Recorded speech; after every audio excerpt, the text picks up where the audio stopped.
Now, before I call upon Bharti to read out a letter from our Jamnagar family, I must mention one more thing. Sometimes in early 1980s, so long before Bapuji Bai and Faiba moved to UK,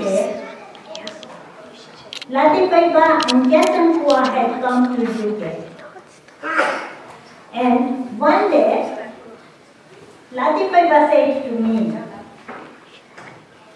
જો ભાઈ અને ભાભીએ ઘણા વર્ષો મણીની ધ્યાન રાખી છે અને જ્યારે એ લોકો અહીંયા આવે ત્યારે તમારે પણ મણીની ધ્યાન રાખવી જોશે.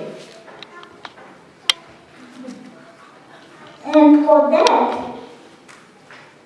all the credit and our tribute goes to Reena, Roshni, Nishi and Raju for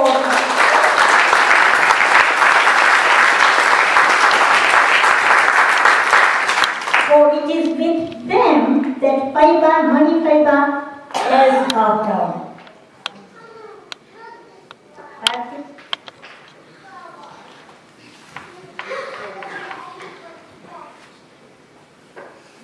Jethalal Kaka's eldest daughter-in-law, Jayashri, has written a letter on behalf of all the Jamnagar family.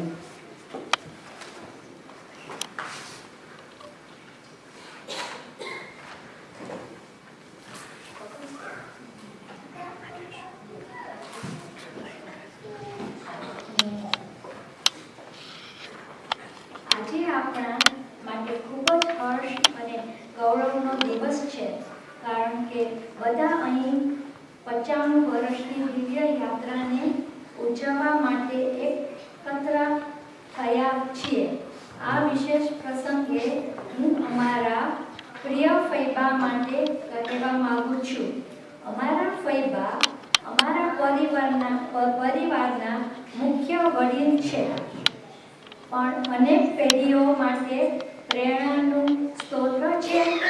તેઓએ જે રીતે જીવનનો ઉત્સવ મનાવ્યો છે તે રીતે દરેક તકલીફને ધૈર્ય અને મક્કમતાથી પાર પાડી છે.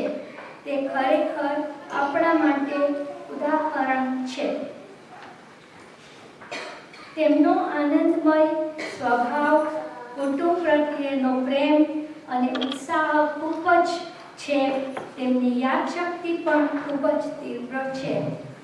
જ્યારે તેઓ 95 વર્ષના થયા છે ત્યારે અમે તેમની જિંદગીની ઉત્તમ ક્ષણોને યાદ કરીએ છીએ. સ્મૃતિપટ પરની જૂની યાદોને વાગોળીએ છીએ અને તેમની સાથે નવી સ્મૃતિઓ બનાવવાનું સ્વાગત કરીએ છીએ.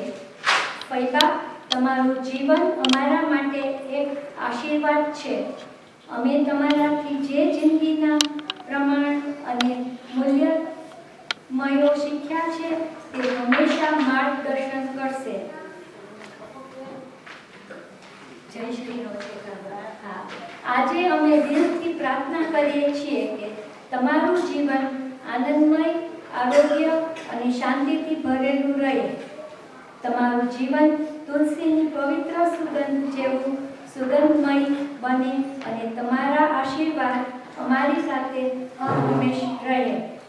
હું આ શાનદાર પ્રસંગે આખા પરિવાર વતી તમારા સ્વસ્થ અને લાંબા આયુષ્ય માટે શુભેચ્છા પાઠવું છું. ચાલો આ ઉજવણીને બધાની ખુશીના રંગો વડે વિશેષ બનાવીએ. આ લેટર જામનગરના ભાઈ જેઠાભાઈ એમના મોટા દીકરાના મોકલાવે.